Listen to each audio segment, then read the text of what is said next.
추석 전날 새벽부터 박영희는 부엌에 서 있었다. 65의 나이에도 손은 여전히 빠르고 정확했다. 유자청을 조리는 냄새가 좁은 가게를 가득 채웠다.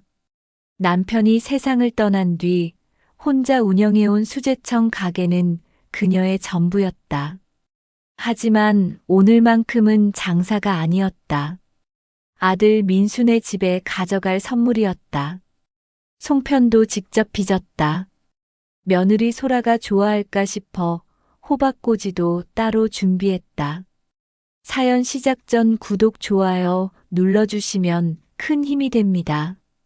오후 2시 영희는 보자기에 정성껏 싼 음식을 들고 아들 집 현관 앞에 섰다. 초인종을 누르자 안에서 웃음소리가 들렸다. 문이 열리고 소라가 나타났다. 화려한 운동복 차림이었다. 그녀의 뒤로 낯선 사람들이 보였다.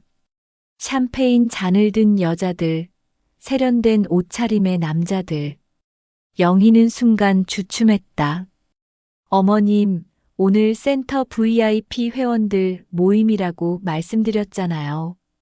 소라의 목소리는 차갑게 가라앉아 있었다. 영희는 기억이 나지 않았다. 연락받은 적이 없었다. 아, 그래도 명절인데. 이거라도 드시라고. 영희가 보자기를 내밀자 소라는 인상을 찌푸렸다. 거실로 들어서는 순간 한 여자가 영희를 보며 속삭였다. 어머, 요즘도 저런 거 직접 만드세요? 웃음이 번졌다. 소라는 영희의 팔을 잡아 주방 쪽으로 끌었다. 어머님, 제발 좀. 여기 무슨 시골 잔치집인 줄 아세요? 그 순간 누군가 지나가다 음료를 쏟았다. 붉은 와인이 하얀 카펫에 번졌다. 소라의 얼굴이 일그러졌다. 빠요. 이러니까 오지 말라는 거예요. 소라가 영희의 팔을 세게 잡아 끌었다. 휴대폰을 든 누군가가 그 장면을 찍고 있었다. 영희는 아무 말도 할 수 없었다. 그저 작아지고 싶었다. 민수가 안쪽 방에서 나왔지만 그는 고개만 돌렸다. 어머니를 외면했다. 죄송합니다. 제가 갑자기 와서. 영희는 떨리는 목소리로 말하며 보자기를 바닥에 내려놓았다. 아무도 쳐다보지 않았다. 그녀는 현관문을 나섰다. 엘리베이터 안에서 눈물이 터졌다.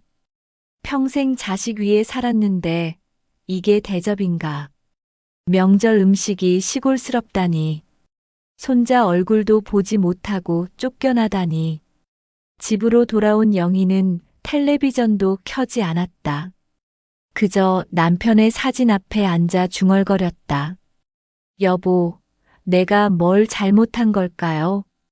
우리 애가 왜 저렇게 됐을까요?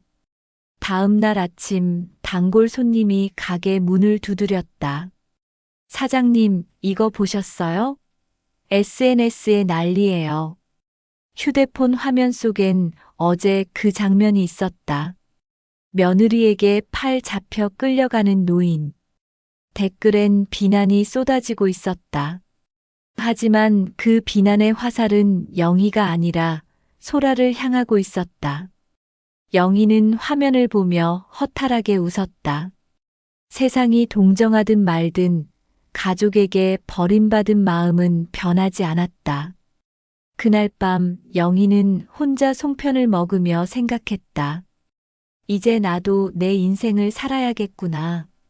추석이 지나고 일주일 뒤 영희에게 등기우편이 도착했다. 서울시 도시재생과라는 낯선 이름이 적혀 있었다. 봉투를 뜯는 손이 떨렸다. 안에는 토지보상 예정 통지서가 들어 있었다. 성동구 용답동 일대가 대규모 재생사업 지역으로 선정되었고 남편이 남긴 창고 부지 3,000평이 그 안에 포함되어 있다는 내용이었다. 영희는 서류를 몇 번이나 다시 읽었다. 믿기지 않았다.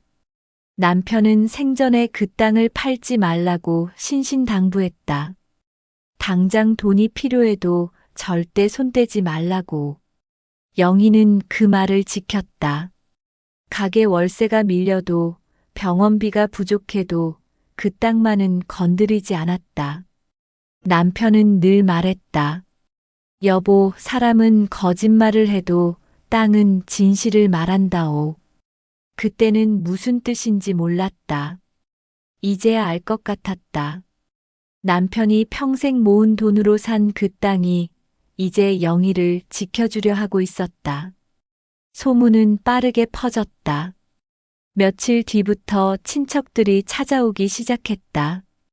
오랫동안 연락 없던 시동생, 조카들, 심지어 남편 쪽 먼 친척까지 모두 입을 모아 말했다. 혼자 관리하기 힘들 테니 나눠 가지자고. 빨리 팔아서 현금으로 바꾸는 게 낫다고.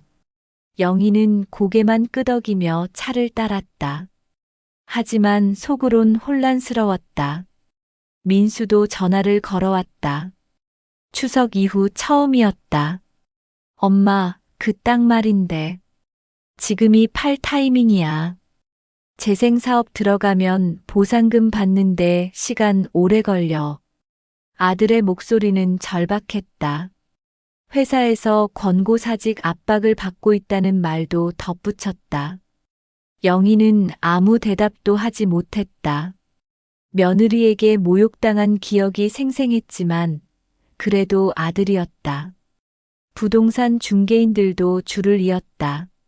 명함을 내미는 사람들, 계약서를 들고 오는 사람들. 한 중년 남자는 친절한 목소리로 말했다.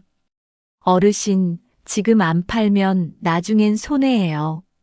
세금만 엄청날 겁니다. 영희는 밤마다 잠을 이룰 수 없었다. 혼자 결정하기엔 너무 큰 일이었다.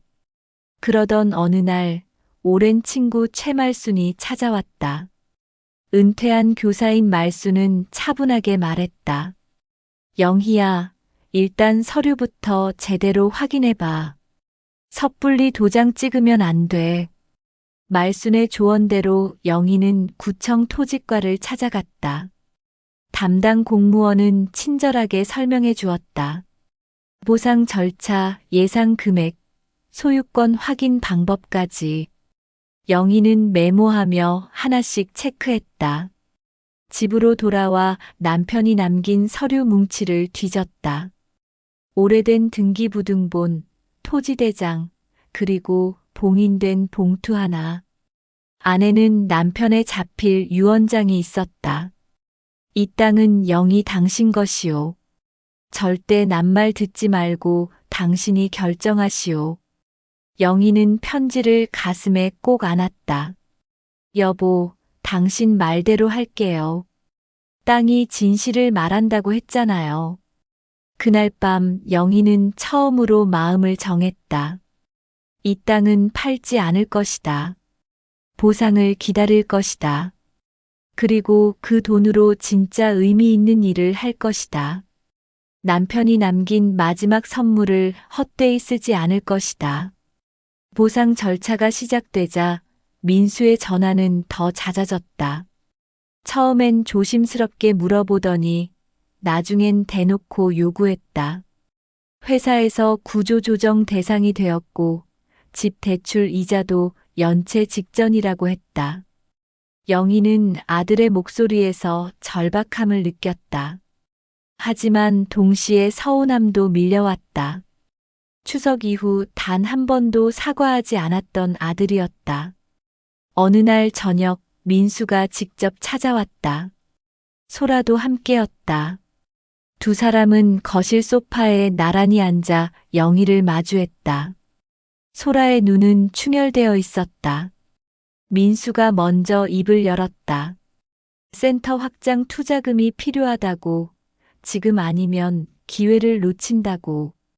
영희는 조용히 차를 따르며 들었다. 그래서 엄마한테 바라는 게 뭐니? 민수는 망설이다 말했다. 땅을 팔아 나눠 가지자고.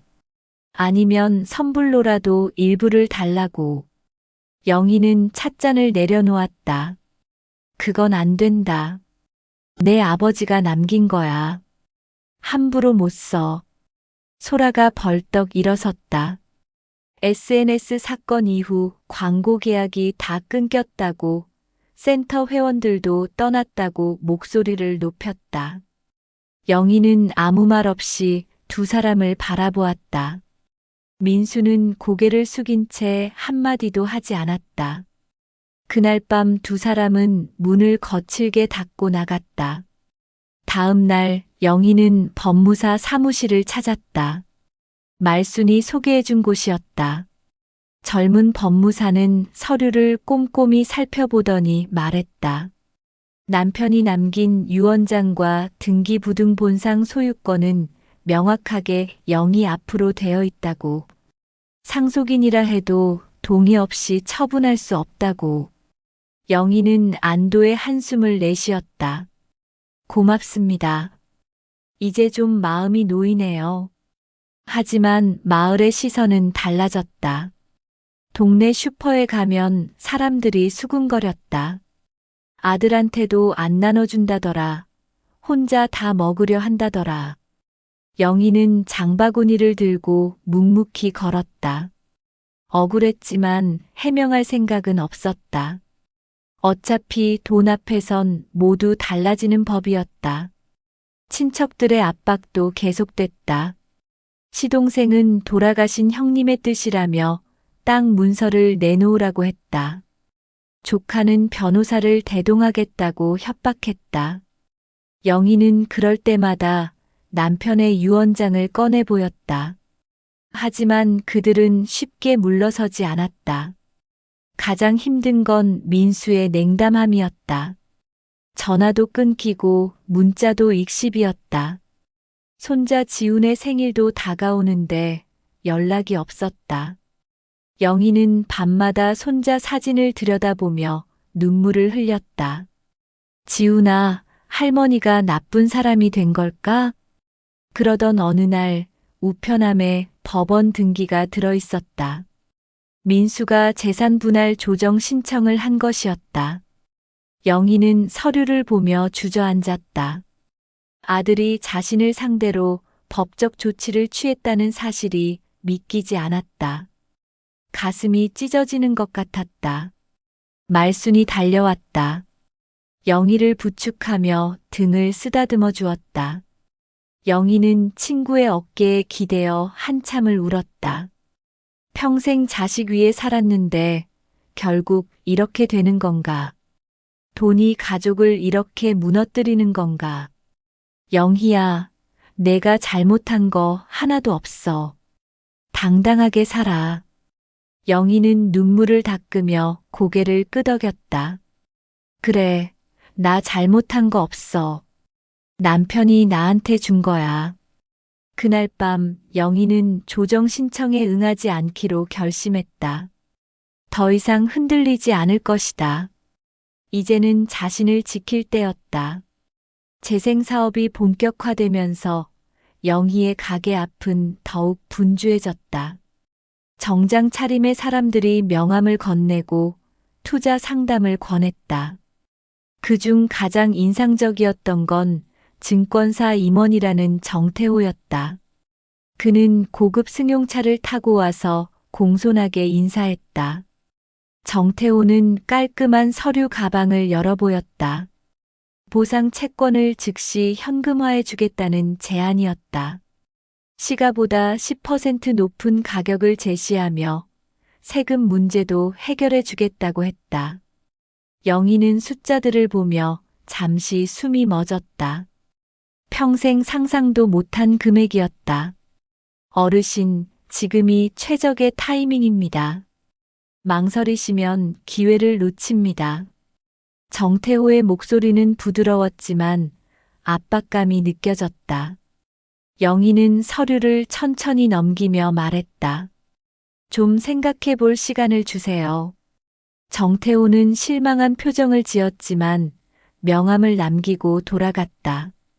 영희는 그날 밤 남편의 사진 앞에 앉았다. 사진 속 남편은 여전히 온화하게 웃고 있었다. 여보, 당신이라면 어떻게 했을까요? 대답은 없었다. 하지만 영희는 알고 있었다. 남편은 절대 서두르지 않는 사람이었다. 땅은 기다려주는 사람의 편이라고 믿었던 사람이었다. 영희는 정태호의 명함을 서랍 깊숙이 넣었다. 한 달 뒤 서울시로부터 공식 통보가 왔다. 1차 보상금 지급 예정일이 확정되었다는 내용이었다. 예상 금액은 정태호가 제시한 것보다 훨씬 컸다. 영희는 서류를 보며 조용히 미소 지었다. 역시 땅은 진실을 말하네요. 보상금이 입금되던 날 영희는 은행 통장을 보며 한참을 멍하니 앉아 있었다. 수십억이라는 숫자가 실감나지 않았다. 행복보다는 막연한 두려움이 먼저 밀려왔다. 이 돈을 어떻게 써야 할까? 민수에게 주면 될까? 하지만 그건 아니었다. 남편이 원한 건 그런 게 아니었다. 영희는 말순을 불러 상의했다. 두 사람은 가게 뒤편 작은 방에서 밤늦도록 이야기를 나눴다. 말순이 조심스럽게 제안했다. 재단을 만들어 보는 건 어떻겠냐고. 영희처럼 어려운 노인들을 돕고 가난한 학생들을 지원하는 일을 하면 좋겠다고. 나 같은 사람이 재단을 만들어요? 영희는 황당했지만 동시에 가슴이 뛰었다. 평생 받기만 했던 삶이었다. 이제는 줄 수 있는 사람이 될 수 있다는 게 신기했다. 다음 날부터 영희는 움직이기 시작했다. 변호사를 만나고 회계사와 상담했다. 서류를 준비하고 사업 계획서를 작성했다. 어렵고 낯선 일이었지만 말순이 옆에서 도왔다. 석 달 뒤 한빛 나눔 재단이 정식으로 설립되었다. 재단의 첫 사업은 독거노인 무료 식사 지원이었다. 영희는 직접 청을 담그고 반찬을 만들어 배달했다. 두 번째는 저소득층 청소년 장학금이었다. 매달 10명의 학생에게 학비와 생활비를 지원하기로 했다. 소문은 빠르게 퍼졌다. 동네 사람들의 시선이 달라졌다. 욕심쟁이 할머니라던 말은 사라지고 존경의 눈빛으로 바뀌었다. 지역 신문에도 기사가 실렸다. 영희는 인터뷰에서 담담하게 말했다. 남편이 남긴 땅이 저한테 준 선물이에요. 이제 그 선물을 나눌 차례죠. 그날 저녁 영희는 재단 사무실에서 창밖을 바라보았다. 석양이 아름답게 물들고 있었다. 이제 시작이었다. 진짜 인생은 지금부터였다. 재단 설립 소식은 민수에게도 전해졌다. 하지만 그는 여전히 연락하지 않았다. 영희는 아들을 기다리지 않기로 했다. 대신 매일 재단 일에 집중했다. 독거노인들을 찾아가고 장학생들을 면접했다. 바쁜 나날이 오히려 마음을 채워주었다. 그러던 어느 날 말순이 급한 목소리로 전화를 걸어왔다. 소라의 필라테스 센터가 경매에 넘어갔다는 소식이었다. 투자 사기에 휘말려 빚을 갚지 못한 것이었다. 영희는 전화를 끊고 한참을 생각했다. 마음 한편이 무거웠다. 아무리 미웠어도 며느리였고 아들의 아내였다. 경매 공고를 확인한 영희는 조용히 변호사에게 연락했다. 입찰 절차를 알아보고 자금을 준비했다. 말수는 걱정스러운 얼굴로 물었다. 정말 괜찮겠냐고. 영희는 고개를 끄덕였다. 이게 마지막이에요. 이번만 손 내밀어 볼게요. 경매 당일 영희는 법원 경매장에 나타났다. 몇몇 투자자들이 경쟁했지만 영희가 건물을 낙찰받았다. 소라는 그 사실을 나중에야 알게 되었다.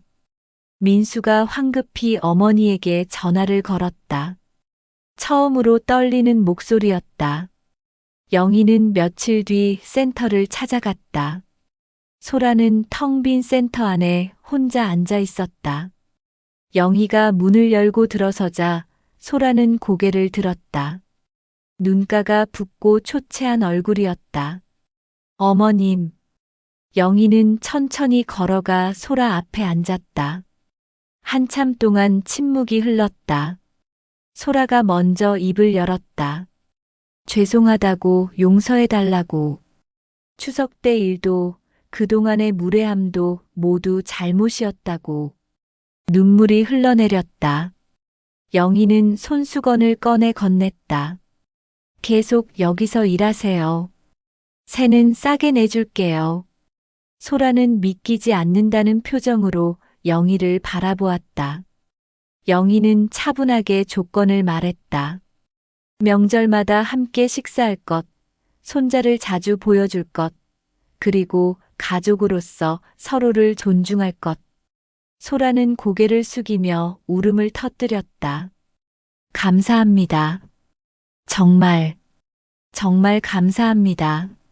민수도 뒤늦게 어머니를 찾아왔다. 그는 현관문 앞에서 한참을 망설이다 들어왔다.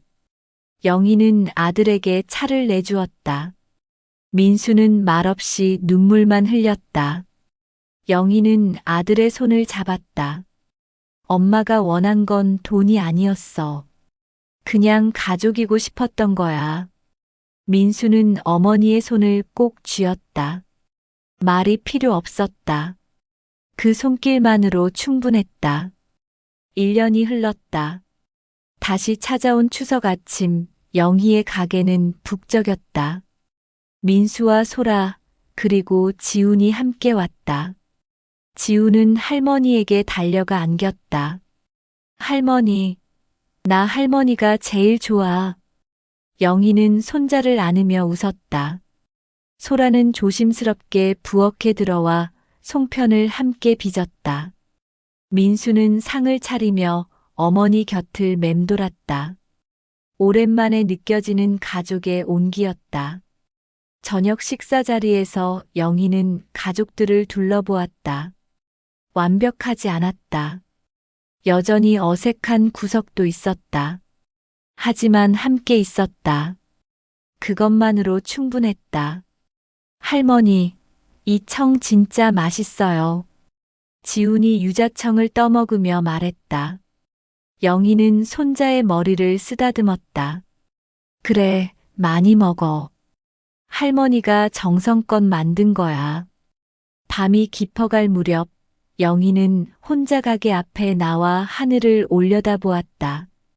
남편이 어딘가에서 보고 있을 것 같았다. 여보, 당신 말이 맞았어요. 사람은 거짓말을 해도 땅은 진실을 말한다고. 그리고 진짜 복수는 더 나은 사람이 되는 거더라고요. 바람이 불어왔다. 가을 냄새가 났다. 영희는 미소를 지으며 가게 안으로 들어갔다. 그곳엔 여전히 가족이 기다리고 있었다. 이제 그녀의 손에는 땅이 준 힘과 새롭게 피어난 가족의 온기가 함께 남아 있었다. 제 사연이 마음에 와닿으셨다면 제 이야기를 주변에 알려주시고 힘낼 수 있도록 댓글과 좋아요, 구독 부탁드립니다.